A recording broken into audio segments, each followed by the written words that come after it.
सब लोगों का तहे दिल से बहुत बहुत शुक्रिया। इतनी तपती धूप के अंदर इतनी देर से इतनी बड़ी संख्या में आप लोग मेरा इंतजार कर रहे हैं, मैं आपका तहे दिल से बहुत बहुत शुक्रिया अदा करना चाहता हूं। जितने लोग इस वक्त टीवी में देख रहे हैं उन सब दर्शकों का भी मैं तहे दिल से शुक्रिया अदा करना चाहता हूं। सबको मेरा नमस्कार, सबको मेरा प्रणाम। दोस्तों, सीधा जेल से मैं आप लोगों के बीच में आ रहा हूं। आपके बीच में आके बहुत अच्छा लग रहा है। 50 दिन के बाद अभी मैं, मेरी पत्नी भगवंत मान साहब, हम लोग कनॉट प्लेस में हनुमान मंदिर में गए थे। हनुमान जी का आशीर्वाद लिया, उनके दर्शन किए। फिर शिव जी के मंदिर गए, शनि जी महाराज के पास गए, उनका सबका आशीर्वाद लिया। बजरंग बली की खूब कृपा है हमारे ऊपर, हमारी पार्टी के ऊपर, देशवासियों के ऊपर। उन्हीं की कृपा से आज अचानक मैं आप लोगों के बीच में हूं। नहीं तो किसी को उम्मीद नहीं थी कि चुनाव के बीच में मैं जेल से बाहर आ जाऊंगा, लेकिन ऊपर बजरंग बली की कृपा है, हनुमान जी की कृपा है हम लोगों के ऊपर, और चमत्कार हुआ और आज मैं आप लोगों के बीच में हूं। दोस्तों, हमारी आम आदमी पार्टी एक छोटी सी पार्टी है, 2 राज्यों के अंदर है, अभी 10 साल पुरानी पार्टी है। हमारी पार्टी को कुचलने में, खत्म करने में प्रधानमंत्री जी ने कोई कसर नहीं छोड़ी। एक साथ हमारी पार्टी के 4 टॉप के नेता जेल भेज दिए एक साथ। अरविंद केजरीवाल, मनीष सिसोदिया, संजय सिंह, सतिंदर जैन। बड़ी बड़ी पार्टियों के अगर 4 टॉप के नेता जेल चले जाएं, पार्टी खत्म हो जाती है। आम आदमी पार्टी के 4 टॉप के नेता इन्होंने जेल भेज दिया। उन्होंने सोचा कि पार्टी खत्म हो जाएगी, लेकिन ये पार्टी नहीं है, ये एक सोच है। जितना ये खत्म करना चाहते हैं उतना ये बढ़ती जाती है, उतना ये बढ़ती जाती है। ये क्रश करना चाहते हैं प्रधानमंत्री जी आम आदमी पार्टी को। जो लोग मोदी जी से मिलने जाते हैं, वो कई लोग हमें भी जानते हैं, वो बाहर आके हमें बताते हैं कि आपके बारे में सबसे पहले मोदी जी से जो भी मिलने जाता है, सबसे पहले वो केजरीवाल की और आम आदमी पार्टी की 10 से 15 मिनट बात करते हैं। उनको कहते हैं कि आने वाले समय के अंदर आम आदमी पार्टी ही देश को भविष्य देने वाली है। वो खुद भी मानते हैं। इसीलिए वो चाहते हैं कि आज ही आम आदमी पार्टी को बढ़ने से रोका जाए, इनको कुचल दिया जाए। ये तानाशाही है। अगर उनको लगता है कि आम आदमी पार्टी आने वाले समय में बीजेपी को चैलेंज देने वाली है, आप अच्छे काम करो, आप देश को भविष्य दो। आज आपकी सरकार है केंद्र के अंदर, आप देश के लिए काम करोगे, आम आदमी पार्टी को कोई पूछेगा ही नहीं। लेकिन आप कुछ काम नहीं करो और आम आदमी पार्टी को कुचल दो, ये जनतंत्र नहीं है, ये इस देश की जनता पसंद नहीं करती। इन्होंने आम आदमी पार्टी को कुचलने में कोई कसर नहीं छोड़ी। छोटे से लोग हैं हम लोग, छोटी सी पार्टी है।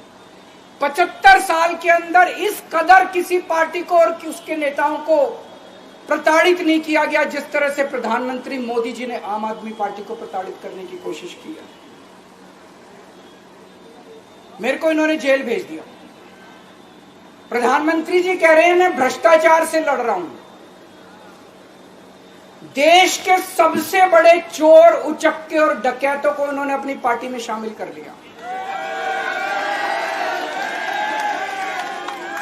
जिन लोगों को 10 दिन पहले मोदी जी कहते थे 70,000 करोड़ का इसने घोटाला कर दिया, थोड़े दिन के बाद उसी आदमी को अपनी पार्टी में शामिल करके किसी को डिप्टी सीएम बना देते हैं, किसी को मंत्री बना देते हैं और उनके सारे ईडी और सीबीआई के मामले खत्म कर देते हैं और कहते हैं मैं भ्रष्टाचार से लड़ रहा हूं।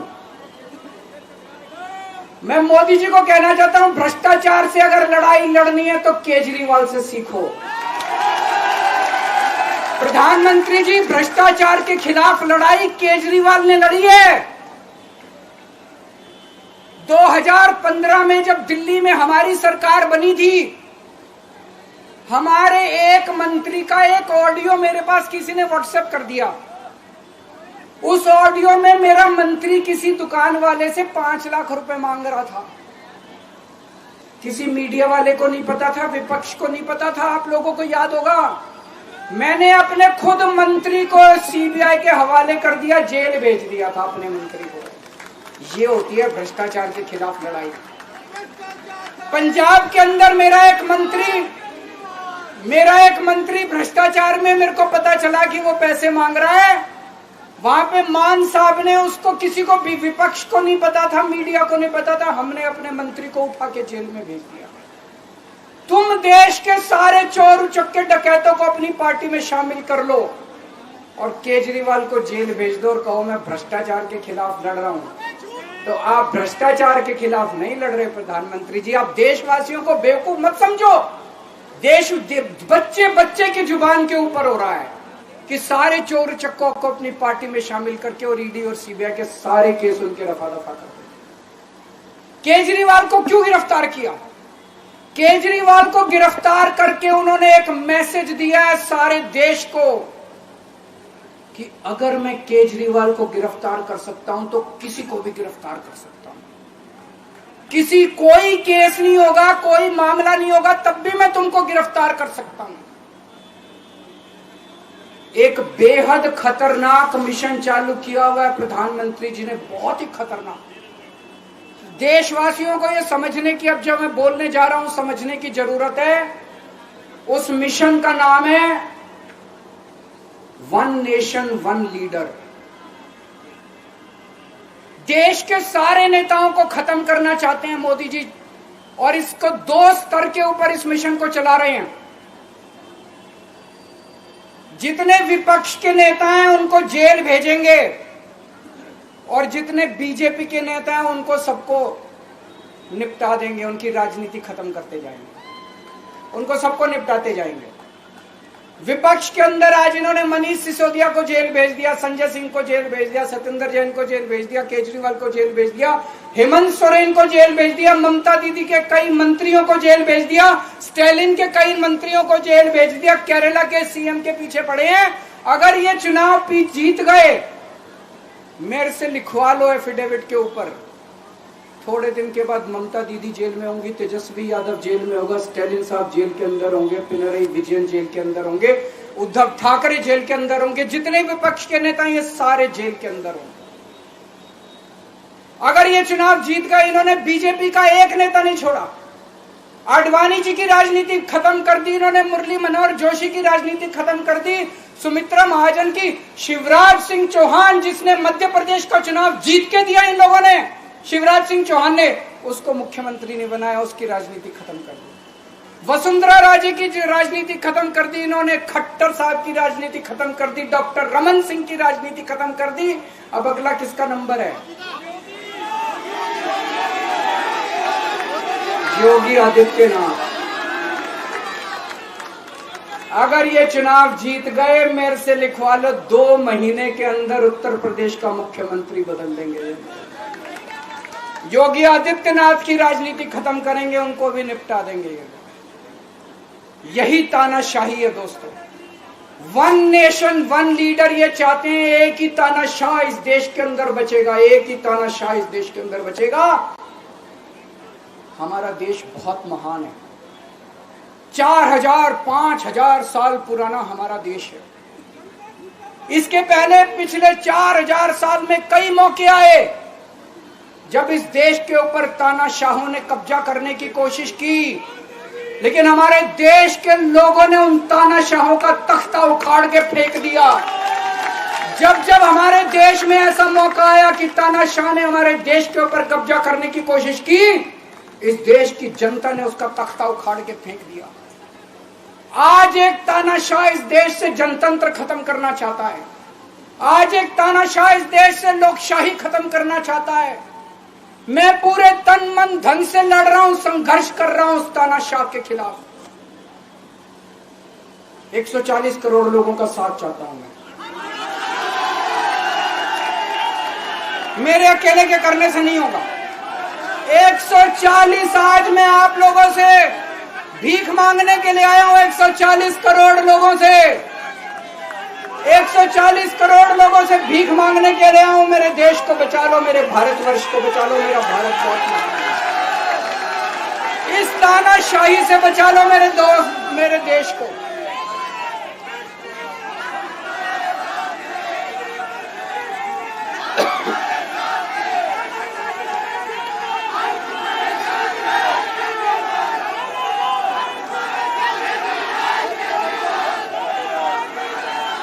मैं सुप्रीम कोर्ट का बहुत बहुत शुक्रिया अदा करना चाहता हूं। उन्होंने 21 दिन दिए हैं, एक एक दिन में 24 घंटे हैं। मैं एक दिन में 24 में से 36 घंटे काम करूंगा। पूरे देश भर में घूमूंगा इस तानाशाही को रोकने के लिए। दोस्तों, जितनी मेरे अंदर ताकत है, मेरा सब कुछ कुर्बान है देश के लिए। मेरा तन मन धन सब कुछ कुर्बान है मेरे देश के लिए। मेरे खून का एक एक कतरा मेरे देश के लिए, मेरे शरीर का एक एक कतरा, मेरी जिंदगी का एक एक पल मेरे देश के लिए। मेरे देश को बचाने के लिए मैं पूरे देश में जाऊंगा। दोस्तों, अब एक बहुत महत्वपूर्ण बात करने जा रहा हूं, उसको ध्यान से सुनना। ये लोग इंडिया गठबंधन से पूछते हैं आपका प्रधानमंत्री कौन होगा। मैं बीजेपी से पूछता हूं आपका प्रधानमंत्री कौन होगा। आप लोग सोच रहे होंगे केजरीवाल क्या बात कर रहा है, मोदी जी होंगे। नहीं, मोदी जी अगले साल 17 सितंबर को 75 साल के हो रहे हैं। बीजेपी के अंदर मोदी जी ने 2014 में मोदी जी ने खुद ने रूल बनाया था कि बीजेपी के अंदर जो भी 75 साल का होगा उसको रिटायर कर दिया जाएगा। सबसे पहले आडवाणी जी को रिटायर किया गया, उसके बाद मुरली मनोहर जोशी जी को रिटायर किया गया, फिर सुमित्रा महाजन को रिटायर किया गया, फिर यशवंत सिन्हा को रिटायर किया गया। अब मोदी जी अगले साल 17 सितंबर को रिटायर होने वाले हैं। तो मैं बीजेपी से पूछना चाहता हूं आपका प्रधानमंत्री का दावेदार कौन है। दोस्तों, अगले साल 17 सितंबर तक अगर इनकी सरकार बनी, तो उस पे भी आऊंगा मैं। अगर इनकी सरकार बनी तो पहले अगले 2 महीने में योगी जी को निपटाएंगे ये, और उसके बाद मोदी जी के सबसे खास अमित शाह को ये प्रधानमंत्री बनाएंगे। तो मैं लोगों को, देश के लोगों को आगाह करना चाहता हूं, मोदी जी अपने लिए वोट नहीं मांग रहे। मोदी जी अमित शाह को प्रधानमंत्री बनाने के लिए वोट मांग रहे हैं। मैं पूछना चाहता हूं मोदी जी से और अमित शाह जी से, ये मोदी की गारंटी पूरी कौन करेगा? क्या अमित शाह मोदी की गारंटी पूरी करेंगे? जब आप अगर जो वैसे तो मेरे को लगता है मैं भी आऊंगा उसके ऊपर, मुझे नहीं लगता इनकी सरकार बन रही है, लेकिन जो बीजेपी को वोट देने जाएं वो ये सोच के जाना कि आप मोदी जी के नाम पे वोट नहीं दे रहे, आप अमित शाह के नाम पे वोट दे रहे।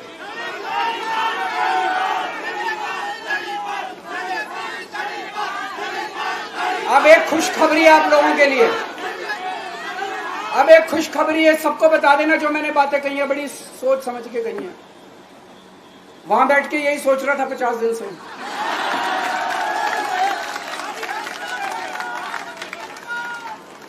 दोस्तों, पूरे देश के मेरे को बाहर निकले हुए 20 घंटे हो गए। इन 20 घंटों के अंदर भी मैंने रात भर में जनता से बात कर रहा था, लोगों से फोन कर रहा था,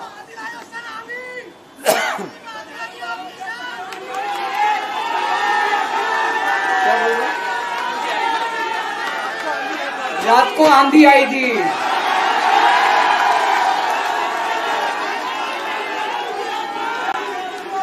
पिछले 20 घंटे में मैंने जो बातचीत करी है, कई बड़े बड़े एक्सपर्ट से बात की, चुनाव विश्लेषकों से बात की, सेफोलॉजिस्ट से बात की, जनता से बात की, फोन पे लोगों से। मेरा अपना आकलन है कि 4 जून के बाद इनकी सरकार नहीं बन रही, मोदी सरकार नहीं बन रही।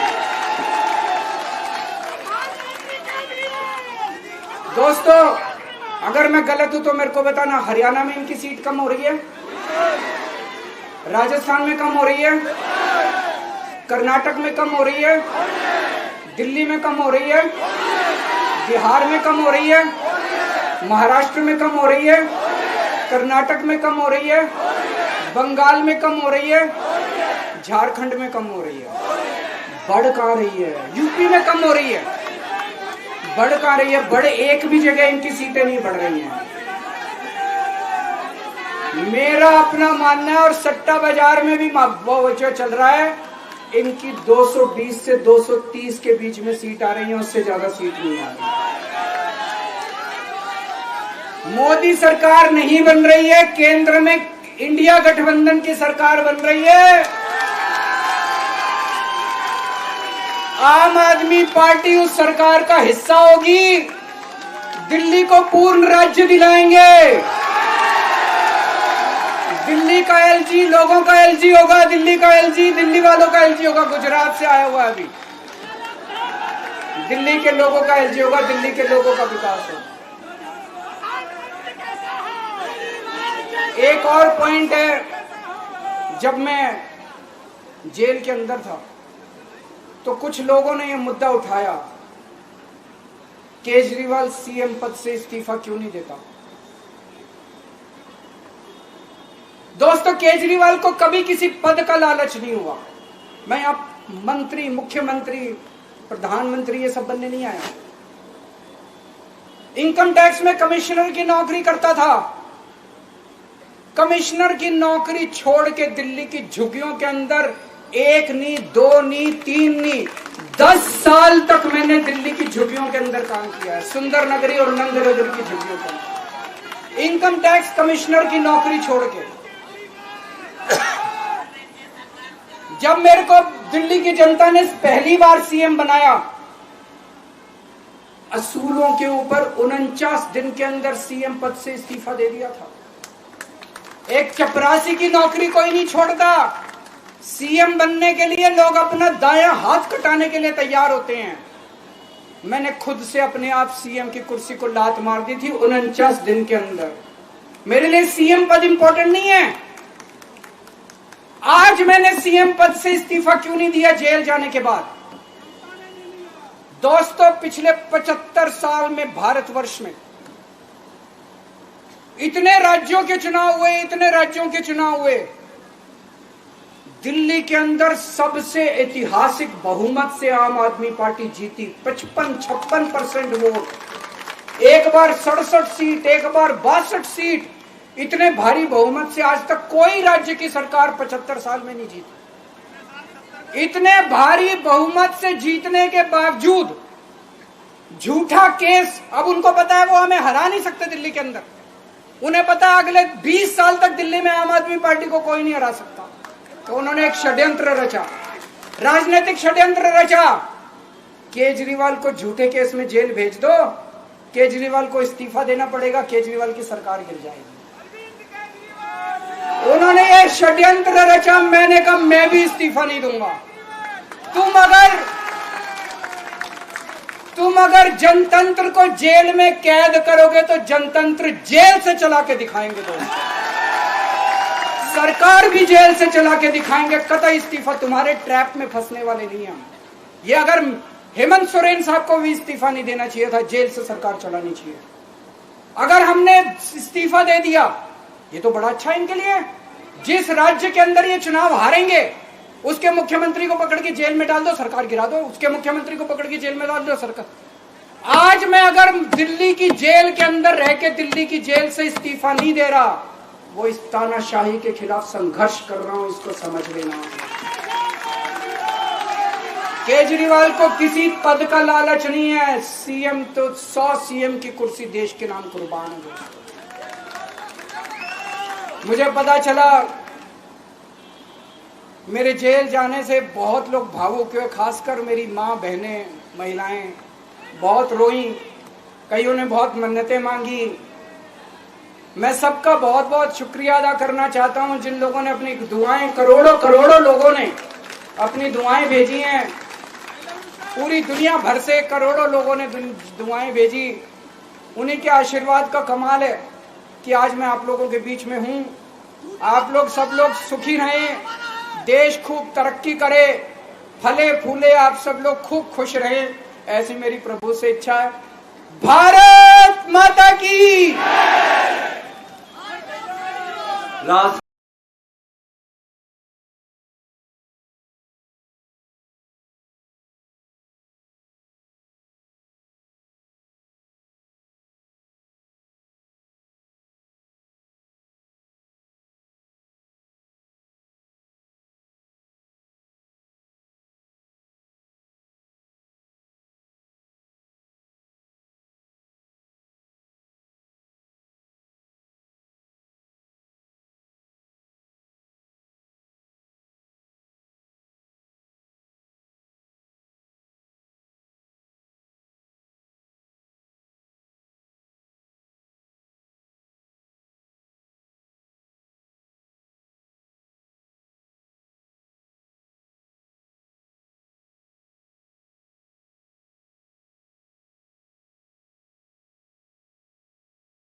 केजरीवाल और नए न्यूज़ों के लिए देखते रहिए अपना चैनल TV22 न्यूज़। लाइक करें, शेयर करें, सब्सक्राइब करें और बेल आइकन बटन दबाना ना भूलें।